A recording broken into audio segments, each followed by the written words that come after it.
देखो साहब, फिल्म को जो है बहुत सफलता मिली है, और अगर फिल्म की बात की जाए तो ये कह रहे हैं इसने बुकिंग के सारे रिकॉर्ड तोड़ दिए। बाहुबली फिल्म को, हाँ, बाहुबली फिल्म की जो एडवांस बुकिंग है वो इतनी जोरदार हुई थी, और ये बता रहे हैं कि इससे जो पठान फिल्म की बुकिंग है, एडवांस बुकिंग, इसने तो पुराने भी रिकॉर्ड तोड़ दिए हैं। और मुझे ऐसा लग रहा है कि जो बॉयकॉट गैंग है, इस बार इनकी जो पैतरेबाजी है ये उल्टी पड़ गई है। इस बार ये अपने ही जाल में फंस गए हैं, इनको मुंह की खानी पड़ गई है, और कहीं ना कहीं इसका खामियाजा जो है बॉयकॉट गैंग को झेलना पड़ा है। आप देख रहे होंगे कल से, जब से ये फिल्म की सुगबुगाहट शुरू हुई है, कल से और आज बॉयकॉट गैंग बिल्कुल शांत है, क्योंकि फिल्म ने सफलता के सारे रिकॉर्ड तोड़ दिए। मैं आपसे पहले भी कहता था आप लोगों से कि फिल्म तो देखो, मनोरंजन की दृष्टि से देखो।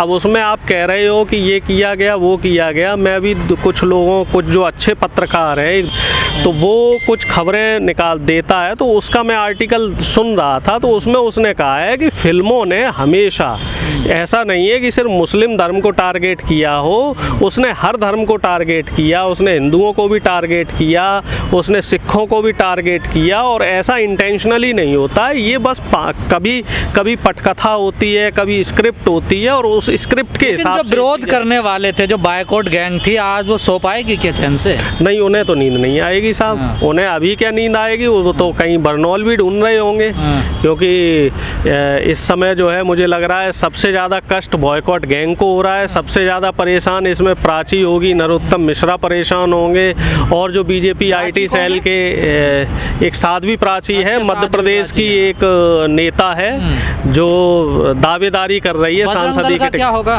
बजरंग दल भी इस समय बिलबिला रहा होगा। और ये सब लोग जो है, ये सब लोग गली के टाइप के लोग हैं, इनके ऊपर आप थोड़े से आक्रामक हो जाओ तो ये बैकफुट हो जाते हैं, और ये देखते हैं, भांपते हैं, समझते हैं कि सामने वाला डर रहा है तो उसे डरा दो।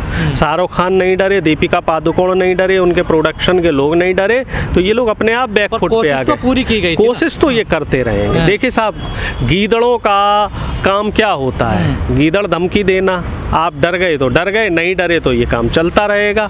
और लेकिन मैं जहाँ तक समझता हूँ कि इस फिल्म ने, जो पठान फिल्म है, इसने सफलता के सारे रिकॉर्ड तोड़ दिए हैं। और मुझे ऐसा लग रहा है कि इस फिल्म के बाद शाहरुख खान की और दीपिका पादुकोण की एक इंटरनेशनल लेवल पे इमेज निकल के आएगी, और इसको जनता ने, खास तौर से अगर ये विरोध नहीं हुआ होता, ये बॉयकॉट वाला मुद्दा नहीं चला होता, तो हो सकता है इतने लोग इस फिल्म को ना देखने जाते।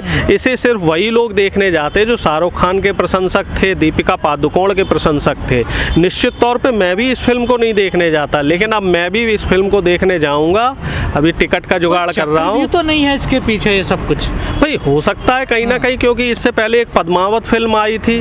पद्मावत फिल्म में जो पद्मावती और उसका विरोध हो रहा था, हिंदू मुस्लिम एंगल उसमें डाला जा रहा था, बाद में पता चला कि करणी सेना को 50 लाख रुपए दिए थे प्रोडक्शन वालों ने। तो क्या पता यहाँ भी बीजेपी आईटी सेल के लोगों ने जो है पठान के प्रोडक्शन वालों से कुछ पैसे ले लिए हो कि साहब हम बॉयकॉट करेंगे, इससे क्या है, फिल्म सुर्खियों में आएगी और फिल्म चर्चा का विषय बन जाएगी, आपकी फिल्म हिट हो जाएगी। वैसे ये तरीका भी ठीक है, क्योंकि इस समय बीजेपी आईटी सेल के जो लोग हैं सारे के सारे बेरोजगार हैं। 2 रुपए उनको एक ट्वीट का मिलता है, तो अगर प्रोडक्शन वाले इनसे इस तरीके का करार कर लेते हैं तो ये पब्लिसिटी का एक अच्छा तरीका है। रिवाज बनता जा रहा है, जो मेन मुद्दे हैं उनसे भटकाया जाता है। फिर ये मेन मुद्दों से भटकाने के लिए ही किया जा रहा है। महंगाई, बेरोजगारी, भ्रष्टाचार के जो मुद्दे हैं, किसानों के जो मुद्दे हैं, महिला सुरक्षा के जो मुद्दे हैं, इन तमाम मुद्दों पे सरकार असफल रही है। इन तमाम मुद्दों पे सरकार जो है बिल्कुल नाकाम साबित हुई है। युवा इस समय परेशान है, तो युवा सवाल ना कर पाए। महिलाओं पे शोषण की घटनाएं बढ़ रही हैं। इस समय आप देखो, किसानों के एमएसपी का मुद्दा 1 साल से ज़्यादा हो गया, उस पर भी कोई चर्चा नहीं हो रही है। आप देख लो, महंगाई बेतहाशा बढ़ती जा रही है, भ्रष्टाचार भी बढ़ता जा रहा है। तो इन सब मुद्दों पे जनता चर्चा ना कर पाए। चीन हमारे 2000 किलोमीटर अंदर घुसाया, उस पर चर्चा ना हो पाए। तो विरोध हो ही रहा था, लेकिन बीबीसी ने एक डॉक्यूमेंट्री बनाई है, उसको लेकर अब विवाद शुरू हो गया 2 दिन से। उसी की काट करने के लिए धीरेन्द्र शास्त्री का मुद्दा लाए हैं, जिससे कि बीबीसी का मुद्दा दब जाए। अब ये बताइए, अब हम किस तरह के गणतंत्र देश की बात कर रहे हैं कि यहाँ पे एक डॉक्यूमेंट्री भी रिलीज नहीं हो सकती है, उसको बैन कर फिर हम किस बात के लोकतांत्रिक देश है, हम फिर किस लोकतंत्र की बात कर रहे हैं जब हम एक फिल्म को नहीं रिलीज, एक डॉक्यूमेंट्री नहीं देख सकते। डॉक्यूमेंट्री हमारी बैन हो रही है। जेएनयू में बता रहे हैं कल डॉक्यूमेंट्री चलाई गई तो वहाँ पे एबीवीपी के कुछ लोग थे, एबीवीपी के युवा थे, उन्होंने हंगामा किया, उन्होंने पथराव किया, उन्होंने जो है तमाम अभद्र तरह की टिप्पणियां की। तो इससे आप साफ समझ लीजिए कि डॉक्यूमेंट्री में जो उसमें सच्चाई है, उसमें गोधरा की सच्चाई है, उसमें बीजेपी और मोदी जी द्वारा जो काले चिट्ठे हैं वो काले चिट्ठे उसमें खुल रहे हैं। तो इस वजह से निश्चित तौर पे भारतीय जनता पार्टी घबराई हुई है, भारतीय जनता पार्टी डरी हुई है और इधर हमारी भारत जोड़ो यात्रा भी चल रही है और उस यात्रा का भी असर पड़ रहा है। अब कश्मीरी पंडितों की वहाँ पे हकीकत समझ में आ रही, जब कांग्रेस पार्टी के जो है लाखों कार्यकर्ता वहाँ पहुँचे हैं और वो वहाँ पे कश्मीरी पंडित बता रहे हैं कि हमारा इस्तेमाल किया गया, हमें कोई सहूलियत नहीं दी गई, हमारे नाम पे राजनीति की जा रही है। अब वो सब जनता के बीच में सामने आ रहा है। देखिए, जब विपक्ष सड़क पे आएगा तभी जनता की समस्याओं को अच्छी तरीके से उठाया जा सकता है, क्योंकि आम जनता के हकों को अब कौन दिखाएगा? मीडिया तो कुछ दिखा नहीं रहा है। मीडिया तो इस समय सरकार की चापलूसी करने में लगा हुआ है। मीडिया तो इस समय जो मोदी जी और अमित शाह जी इनके तलवे चाटने में लगा हुआ है। मेन स्ट्रीम मीडिया अगर ईमानदारी से 6 महीने पत्रकारिता कर ले तो सरकार बिल्कुल सुधर जाए। सरकार जो ये फालतू के जो प्रोपेगेंडे चल रहे हैं इनसे सरकार का ध्यान हट जाए। सरकार सिर्फ युवाओं के महंगाई रोजगार पे सवाल पूछती है ना। देखिए, नहीं तो सवाल किससे करने चाहिए? सत्ता पक्ष से सवाल होने चाहिए, लेकिन मीडिया का काम क्या होता है? अभी पवन खेड़ा जी ने नविका कुमार से एक इंटरव्यू में कहा कि जब मनमोहन सिंह जी की सरकार थी तब आप मनमोहन सिंह जी से सवाल करते थे और आपको करना चाहिए था, लेकिन अब वो नविका कुमार कहाँ चली गई?